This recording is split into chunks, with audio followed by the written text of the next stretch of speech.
Okay, good morning.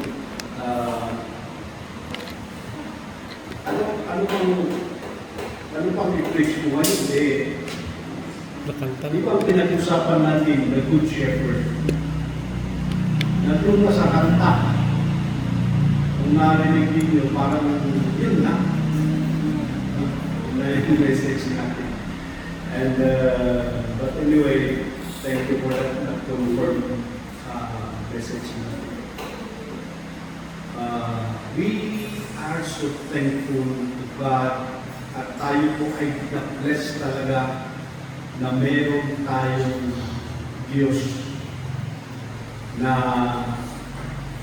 nagsuko ng kanyang buktong na ang Panginoong Hesus nating sinusundan na siyang nagpaparamdam sa atin. Kaya kung tutungusin, dun sa kanta na yan, kaya pinapakinggan ko na yung lyrics. Wala na dapat tayong pagkukulang eh. Pero kung natukulang man tayo, when it comes, I'm talking about needs o hirap, kung minsan, tayo ang may kagagawan. At kung minsan, yan ay hinahayaan ng Diyos para maayos tayo sa pag-uugali natin at sa buhay natin. Pero ang patutunguhan pa rin yan ay sumatotal niyan. Wala dapat tayong problema dahil nandyan ang Diyos natin nakantapay. Willing to listen to us, handa siyang makinig at sasagot kung anong hilingin. Pero sa likuran yan, maraming pa rin Kristiyano tamad humiling. Humiling nga lang, tamad pa. No? Ang hirap magdasal, ewan ko. Just pray. Ewan ko, bakit gano'n? Mag-pray na nga, kung hindi pa ako, kung anong pinag-pray. Yun ang buwan natin, nagiging problema. Ito, praise God, binilang ko, 10 tayo, pang-11 si Jacob. Wala anthem. Alahati. So, tinitignan ko yung ilong ninyo. Praise the Lord, dahil hindi man kagaya ng ilong ko yung ilong ninyo. Pero maayos. Kasi sabi ko, kung baliktad yan at nandito yung bukas, talagang may rason yan na huwag kang lalabas patumulan dahil malagyan ng tubig yan. Malinis. Malulog ka. Hindi mo nga kung matubungan. So the Lord is really perfect architect who designed us perfectly para sa ganun kahit tumulan. Faith mo na lang ang lumalaban. Physically, walang problema. And so, thank you sa Panginoon at sa inyo. Nandito kayo para may mga sama ako na mag-worship sa Panginoon. Kasi kami lang ni Jacob na conclude. Paano kakanta ako tapos yung kasama kong kakanta walang lyrics yan.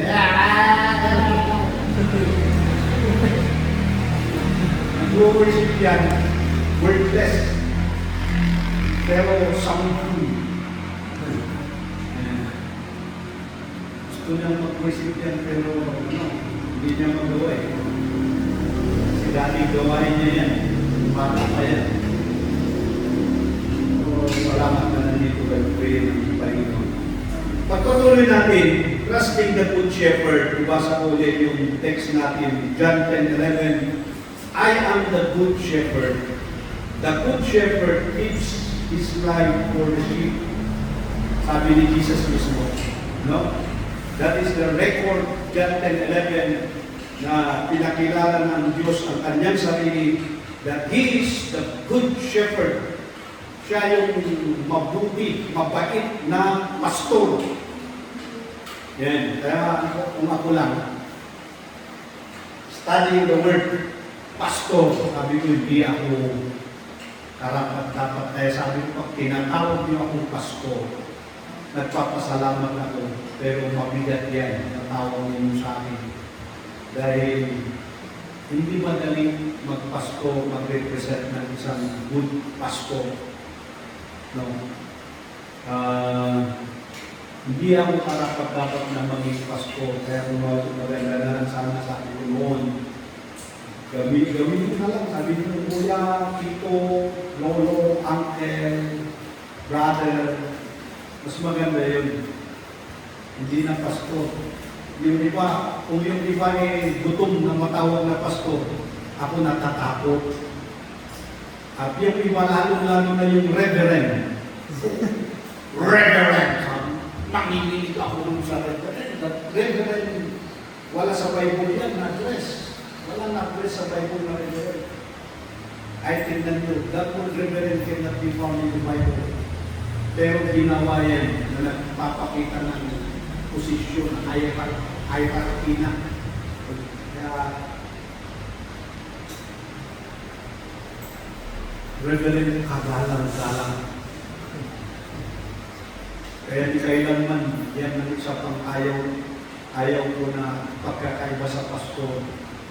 Naintindihan ko yung word na reverend, hindi pwede i-address niya ng tao. Ang reverend, para sa Diyos yan. Who am I to be called reverend?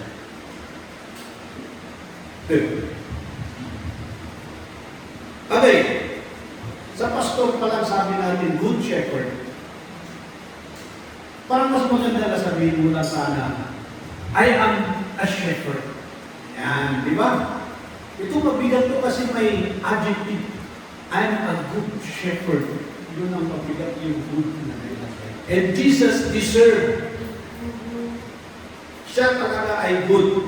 And pinag-aralan natin yung character na the beauty of this the beauty of the shepherd's character, the good shepherd's character is a compassionate, maawain, makabagin pala makabagin. Humility, mapakumbaba. Wala nang ibang example pa ng pinakamapakumbaba kundi yung ginawa ni Jesus, Philippians chapter 2:14. At kung, o yung chapter na lang, book chapter, nasabi niya doon, verse 5, let this mind be in you which was also in Christ Jesus, who being in the form of God, though it not robbery to be equal with God, but He took upon Him the form of a servant, and found in the likeness, in the fashion of man. Diyos siya, isinentabi ang kanyang pagka-Diyos, at nagpakita siya sa itsurang tao. Tao na nga, hindi pa taong boss, kundi taong servant, alipin. Grabe yung pagpapakumbaba. From the state of being God, tao na nga, alipin pa. Sino makakagawa niya? Kung yan ang ginawa ng Diyos, ang tao na kakabulan maging maging boss, maging Diyos. Yung iba gusto na nga sila Diyos, gusto ma-worship. But we thank the Lord, we have this kind of shepherd, the good pastor, Jesus Christ, na napaka-humble. And pangatlo, patience. Yung patience, binabasa ko yung nabasa ko itong buto Matthew, pinalik ko yung buto Mark. Yung Matthew kasi, pagbasahin mo yung buhay ni Christ sa Matthew, parang floodlight, no? Malawak masyado yung pag-present kay Jesus. This to sa Mark, spot, parang nakafocus sa pagkatao niya. Spotlight, na focus lang doon, madali mong makita yung ginawa ni Kristo bilang isang tao. At maintindihan mo dyan na si Kristo, nung naparito siya sa lupa, ginampanan niya ang kanyang paglingkod sa Diyos. Ano ang reaksyon ng tao sa kanya? Led by the Pharisees, scribes, at yung ibang leader like the chief priest, Ananias. Anong ginawa kay Jesus? Inakusahan at inakusahan at inakusahan. Ginawa ng kaso. Sa kanyang ginawang maganda, ginagawang maganda. Habang gumagawa ng maganda, hinahanapan ko paano siya patigilin. Dahil nakaapakan sila. They presented themselves, itong mga leaders noon, pinakita nila sa mga tao na kami ay mga banal na tao. Alam namin ang batas. Mabait kami. Wala nang mas mabait pa sa amin. And here came Jesus na nag-exceed siya sa anong pinapakita ng mga Pharisees. Kasi si Jesus dito, hindi lang nagturo ng patungkol sa langit sa kanyang ama, kundi naglingkod siya, pinakain niya sila. Pinakita niya yung pagmamahal, ginamot niya yung mga may sakit na hindi kinaya ng mga Pharisees. Kaya ang gagawin na lang, patayin natin itong tao na ito. Patayin natin, sabihin natin na sinungaling siya, blasphemy. Yan ang mga bintang nila kay Jesus. Kaya yung nangyayari yan sa government natin, hindi malayo. Ganyan kasi kung binabasa ko, naalala ko itong ginagawa ng punta tayo sa politics. Kung gobyerno natin, kung gaano itong mga leaders, sinungaling. Nung time ni Jesus, nagawa nila yun. Kaya, hanggang ngayon, maraming mga taong masama at galit sa masama, galit sa mabuti, gustong-gustong masama. Maraming mga ganyan. At makita nyo, kahit gano'n ang ginawa kay Jesus, ilang beses kong nabasa doon, and Jesus withdrew himself. Saan yung uwi ko ng Mark? Lumayo na lang siya doon. Lumipat sa iba. Sinundan ng tao. Nagturo siya, nagpakain, ginamot, sumunod na naman ang nag-aakusa.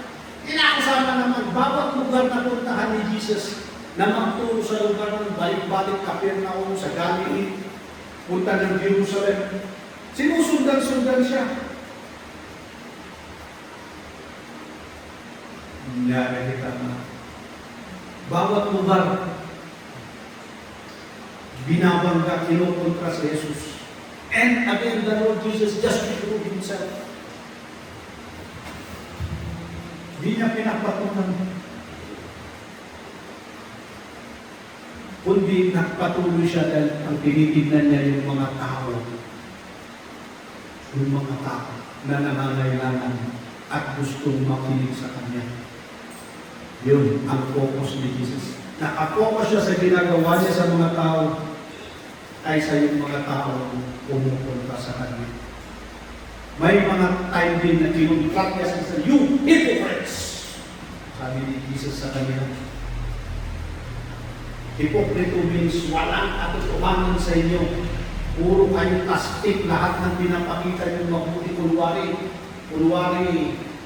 pinapalabas mong mandiling lang. Ako, parang gano'n si Jesus na. Pinapalabas mong ako, kayo mandiling lang at kayo ang tama. But the truth, ang katotohanan, kayo ang hipokrito. May ebidensya ako sa ginagawa ko. Ay hindi nila kinaya yung doktrina sa amin. They cannot withstand na kayang tumalik sa mga turo ni Jesus. The good shepherd who is very patient in dealing itong mga tao. Nakalimutan ko dalhin yung Bible ko kanina, pero yung kumakit ako nakalimutan. Nandun yung pinapahan ko na sabi, and Jesus marveled on their unbelief. kalimutan kong verse yun. Hindi ako magkamali na sa chapter 6 siguro yun. Nagulat ang Diyos sa kanilang unbelief. Sa ginagawa ni Jesus, napagpapatunay na He is the Christ. He was the Christ. Sa kanyang mga ginagawa, marami pa rin hindi naniniwala. Kaya sabi niya, nagulat siya, bakit ganun katigas? Remember that time that Jesus came as human. Yung tigas mo. Turo ka ng turo. Pakita ka ng maayos. You set yourself by the grace of God as an example para maging itigon ng tatagong makmapot ang taguan ng may pagpatibong niya ng ugalin ako Diyos. Ugalin Jesus. Hinihiling mo yung tulong ng Diyos na magawa mo yung ugali ng Kristo. Pero, ang resulta, inaakusan ka, kulwari lang yan, pinagpupunta ka, binabantayan nilang magkamali ka. Yan ang buhay natin. Kasi pag nakita ka nilang maayos kang tao, pag-isip, maayos kang kumilos, yung ginagawa mo, yung mga naaapakan mo, yung mga naliksikan mo, nakabantayan, titignan nila kung pagkamali ka para pag nagkamali ka, doon ka nila sasabihin, patino na, anhinaeman niya. Ganun. Pero yan ang nakaranasan ng ating good shepherd. Pero pasensyosos. Amen. Kaya hanggang ngayon, no wonder, na kahit tayo ay nagkakatmali sa ating buhay bilang Kristiyano, anong nararanasan natin? Yung napakagandang ugali ng Diyos, yung patience niya sa atin. Lord, tatanggal na ako. Siguro kung maging maayos na ako, maging ganito na ako. Eto, tumanda na ako, but I'm still struggling. Marami pa akong gustong gawin. Hindi yung mahirap kong magawa. Nanong kabataan mong naglilipot na pastor, mix yung takbo ng ministry, family, needs, ganyan. Sumisingit-singit pa dyan yung glory. Bakit? Kailangan mo maging ng pastor. Maging sikat. Hindi pa sikatan ang pagpapastor. Trabaho lang. Paglilingkod lang. Kaya ko, marami ito, nasanay na rin akong takwisin. Ako pa naman, kami na po sa ito. Sabi ko kung glory to God. Ang Diyos yan. Mas kilala ko ang sarili ko, hindi ko nagagawa yan yung dahil sa Diyos. Ganun. Kaya, napaka-pasensyoso ng Diyos sa atin. Inayos niya tayo. Amen. At binubuhay niya tayo. Amen. At nabubuhay tayo. Hindi lang physical, spiritual pa. Utak natin maayos mag-isip. At kumakain tayo.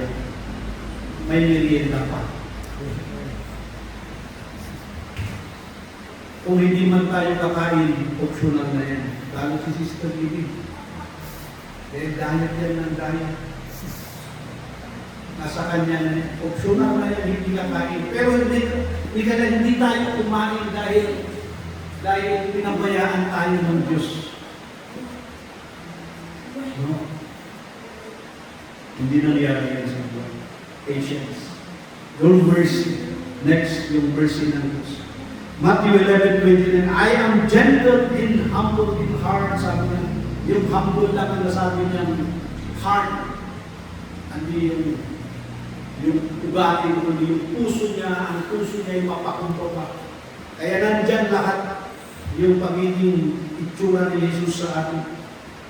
grabe yung klaseng puso. Alam niyo yung word na mercy. Ito para maintindihan. Ano ba yung mercy? Ano ba application para maintindihan? Alam niyo ang case natin. Nung nagkasala si Adan at Eve, di ba? Yung kasalanan nila, according to Romans 5:12, sabi niya, na ipasa sa atin yung kasalanan.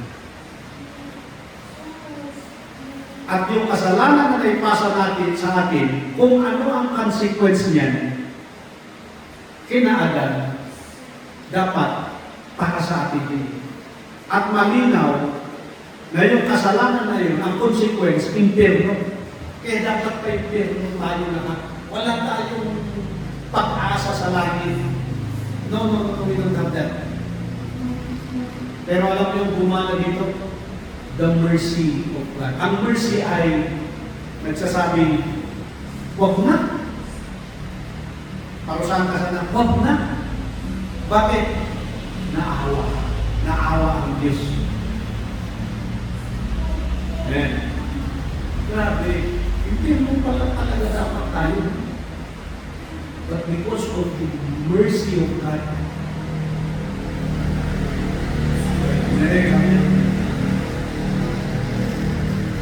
ano yung desisyon ba ito? Ano yung pinag-iingat? I will sing all the verses of the Lord forever. Because yes, the mercy of God to us is forever. Habang buhay tayo, alam niyo, nararamdaman mo yung mercy. Tayo mo'y lumulutang sa mercy of God.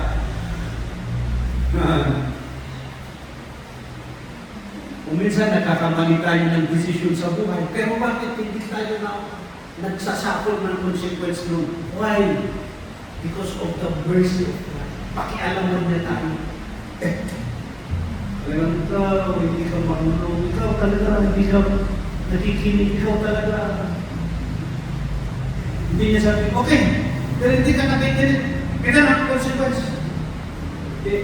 Meron pang time, but yung prevailing dyan, yung mas nakakaigit yan na yung the mercy of God. Sige naman. Huwag ka na. Sige. Huwag ka na paparusahan. O, di ba? At yung problema ng mga Christians, hindi nila kinukuha yung privilege na yan. Am I correct? I think that's the perfect term. Privilege. Hindi natin ini-enjoy yung privilege natin Kristiyano na tayo ay lumulutang dyan sa mercy ng Diyos natin. Nagre-response tayo na, kaya ko to, huwag mo namin pakialaman. Hindi man natin sinasabi yan in words, but our action will tell na ako na magsunod ng problema mo. Kaya ko to, mas alam ko to, bahala na ako. O kung minsan hindi mo man sinasabi yan, pero yung isip mo, ikaw ang gumagawa ng tayo ng buhay niya. Tinatanggal mo yung mercy ng Panginoon. Hanggang hindi mo na kaya ang problema mo, saka mo na lang sabihin, Lord, be merciful. Grabe tayo mga Kristiyano minsan. Pero ito, hallelujah, we have a good shepherd possessed with a beautiful character, compassionate, humble, patience, and merciful. Yan, ganyan kagod ang pastor natin. Si Jesus mismo nagsabi dito sa John chapter 10 verse 11, I am the good shepherd. I am the good shepherd. Yung nagamit pa na article is that. Hindi at. Hindi siya dinefine. Kundi dineclare niya that I am the good shepherd. That's a declaration. I am the good shepherd.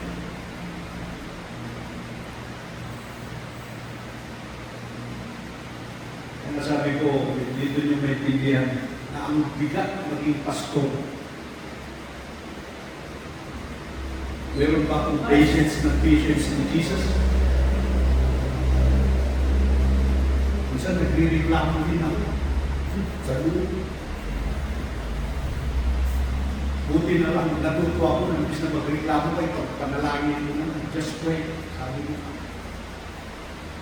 panalangin ko may pagtahal na. Ganyan.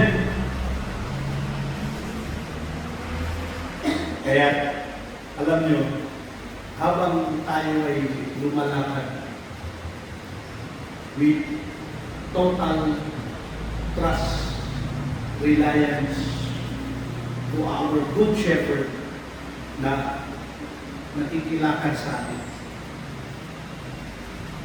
Ma-experience natin yung kanyang care sa atin, yung kanyang ibig, at lalo tayong lumalakas ang pagtitiwala natin sa Kanya. So again, huwag ninyong hayaan na mapalayo tayo, mapalayo ka sa Diyos. Personally, huwag mong hayaan na mapalayo ka sa Diyos. Aim and desire to walk with Him daily. Kagising ko ng umaga sa Lord, ayaw kong masunod at gawin yung gusto ko lang. Sana yung gusto mo ang masunod sa akin. Ganun.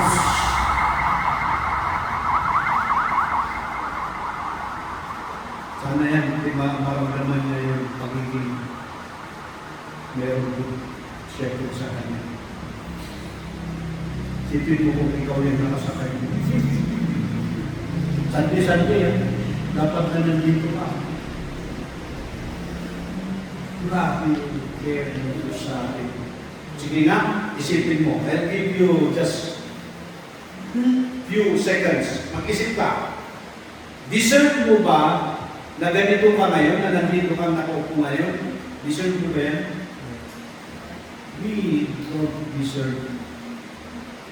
Thank God. Kaya let's continue to walk with God, with Him daily. Amen? Amen. Second, na gusto natin natapusin kung ulit dito sa second, sa susunod yung third, we'll see again the beauty of His care. The beauty of Jesus' care to us. Sabi niya, I am the good shepherd. And what is this good shepherd? He laid down his life for his sheep. Hindi wala to sa tama, no? Wala sa ayos itong verse na ito. Di ba? Sabi niya, I am the good shepherd. A good shepherd will lay down his life for the sheep. No, you good shepherd, let your sheep lay down their lives for you. Yun ang dapat. Kasi party-party yun pinay sheep. Sabaw. Pero kakaiba ito. Kaya nag-good siya. Kasi yung care niya sa sheep, binigyan na ng halaga. Yung sheep. Binigyan niya ng halaga. Indat na ilang taon ng importansya ng adorna. Jesus came here on earth not to enjoy the world. Pero pumunta siya dito para ibigay niya ang kanyang buhay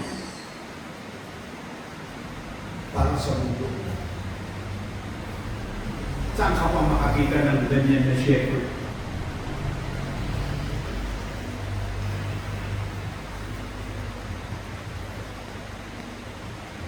Hindi ko alam po, binawasan ni God yung buhay ko, pero malapit-lapit na rin ako pasilyo.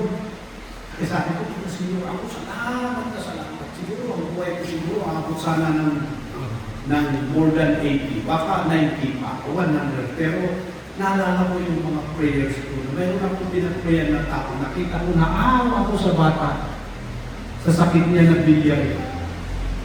I researched that biliary. Sabi ko, ganito kalala yung sakit na biliary sa bata. Talaga. Sabi ko, Lord. Kasi, dinidisciple ko yung tatay niya. Naging pastor na siya doon. Dahil sa kanyang tatay, na first convert ko nung pagpunta ko sa lugar niya, Isabela. Napamahal ako sa kanila sa pagmamahal ko sa Diyos. At sabi ko, Lord, maawa ka sa batang ito. Kung maaari, Lord, ilan ba ang binigay mong buhay ko sa lupa? Bawasan mo, ibigay mo sa batang ito para mabuhay itong bata. At makita niya kung gaano kaganda ang Diyos sa kanya at ang pamilya.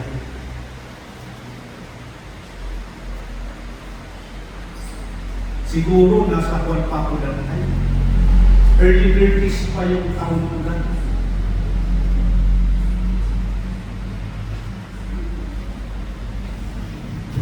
Pumunta ako dito sa Ifugao. Nalaman ko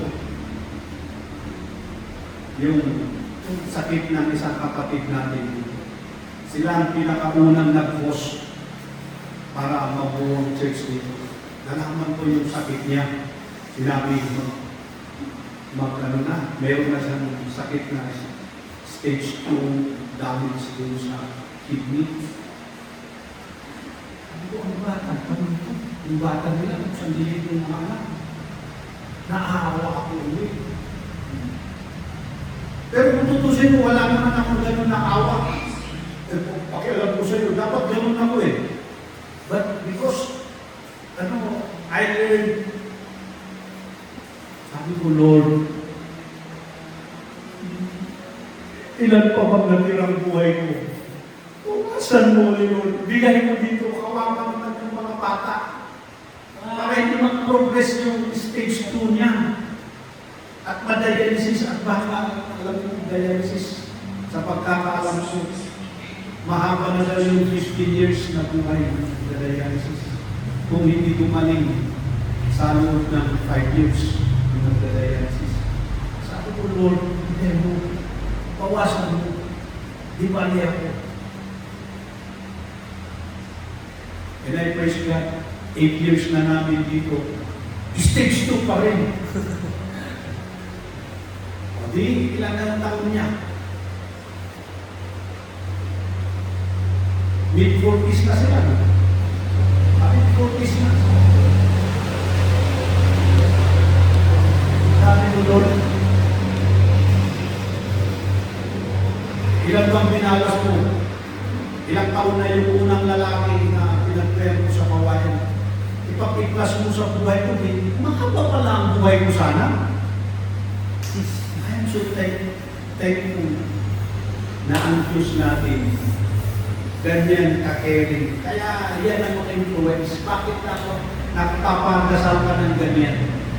Dahil sa ugali ng Good Shepherd na yun. Binibigay ng kanyang buhay, pinapahingi niya. Para lang mabuhay ang sheep, tayo yung sheep. Except na kambing ka, wala. Kung nakakalan, if you're a goat or a sheep. Pero pag ikaw ay kinilala mo na ikaw ay makasalanan, tinanggap mo na makasalanan ka.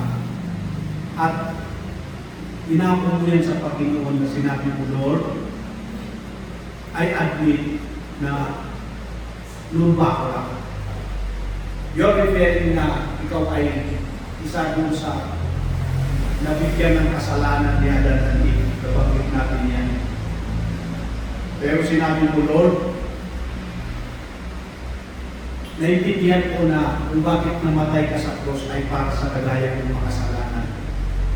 Lord, naniniwala ko sa ginawa mo sa cross. Tinatanggap kita. You say that in your prayer, Lord, Halin ka sa puso ko, buksan ko ang puso ko para sa iyo. Pasok ka sa puso ko. At ikaw na ang bahala sa buhay ko. Kaluluwa ko, sa inyo na, bigay ko na ngayon din. At ibigay mo sa ako akin ng kaligtasan, buhay na wala nang sinabi. Kung gagawin mo yan, or ginawa mo na yan, take note, gagawin, kung hindi mo pa ginawa. O pag ginawa mo na yan, sakang shit. Hindi na mababago yan. Na-convert ka na. Na-in-ship ka. At resettle ka na. Tagatanggap ka. O kaya isa kang kasali dito sa under God's Jesus care. Just Jesus care.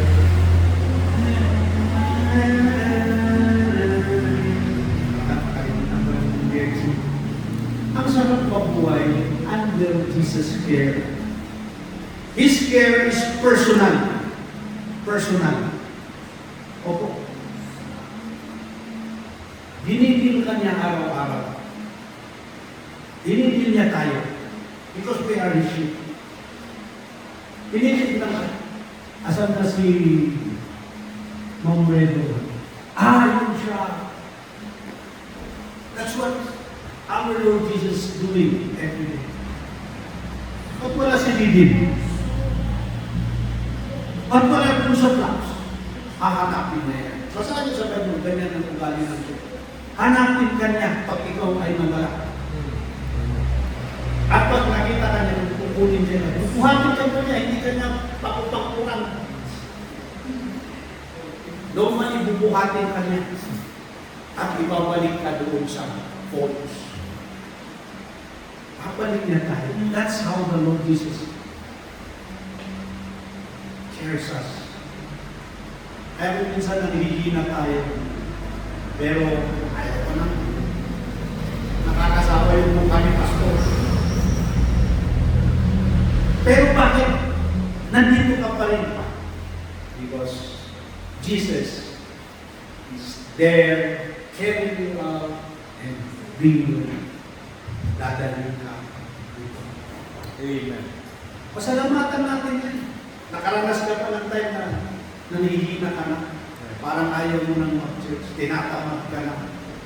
Pero nagtaka ka, nandito ka pa rin na nakatayo for the Lord because of His care. Amen. Ayaw ka nang magpasto. Yes, pumasok yan sa isip ko. Ba't ako nagpapasto? Because of His care. Pinapalik niya ako. Ang sarap sa mundo. Lalo pag may pera ka. Pero sabi ni Lord, hindi yan ang lugar mo. Halika rin, I'll bring you back to the floor.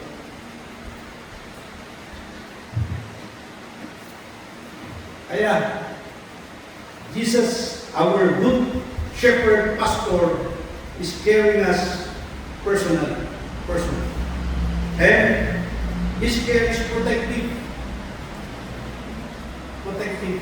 Saan tayo pinoprotektahan ni Jesus ng ating good pastor? From the wiles of the devil. Sinabi niya sa Ephesians. Sa paano ang Diyos, ang ating Diyos na nagbigay ng pastor ay nagsasalita sa atin. Ito sa messages, kung minsan bigla na lang nagpapap sa isip mo na nagsasalita siya sa iyo, huwag mo gawin yan. Punta ka mag-church, mag-pray ka kasi kailangan mo yan. Sabihin mo kung anong gusto mong sabihin. Kasi nandiyan yung diablo, sinubog niya yung mga demonyo. The angels, yung mga angel ni Satan, ay yung mga demonyo. Pupunta sila sa iyo. Magkandabitin sila sa mata mo. Para imbis na mag-pray ka, matulog ka na lang. Papatulogin ka yan, mga demonyo. Dito, ang dami ang demonyo dito. Gusto ka niyang hindi makinig. Yan ang matrabaho niyan. Pumunta sila sa Lapayag mo, Lapayag tayo mo. Bihurat na natinang tayo po.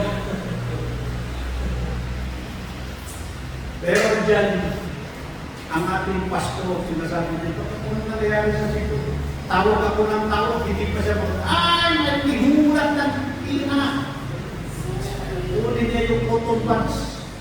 Kung hindi pwede yung cotton buds, yung air cleaner na metal, karusin na metal. Lupa ang dinod tayo. Wow. Bakit? Because God wants us to be safe always in the folds. Doon sa mga tupa, tulungan ng mga tupa. Get that? Yan ang ginagawa niya sa atin.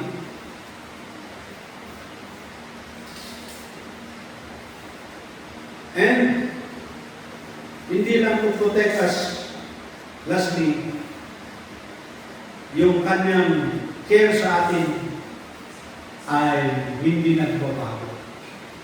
Again, ipasok natin ulit yan yung salitang patience pa rin. Ang patience kasi ay di kailanman hindi nagbabago yan. Parang compare. Parang alam niyo yung mga elastic na bagay na i-deform mo. Ha? I-deform mo, pero babalik siya sa form niya. Kahit anong gawin natin, saktan man natin si Jesus, whatever na magagawa natin, ay bumabalik pa rin siya sa dati niyang ugaling pagkapasto. And because, why? He cares for us. And na-appreciate niyo ang Good Shepherd natin. Amen. We have a caring Good Shepherd leading us personally, protecting us, and always patience. Meron siya. Patience ka sa atin. Okay? Kung minsan tayo nawawalan ng patience, nagiging patient tayo, pasyente na. Iba na yun, from patience to patient. But still, ang Diyos natin, nandyan siya. Okay? Kinikare niya pa. Hanggang dyan muna tayo. And next, we'll see another lesson about Jesus being good shepherd.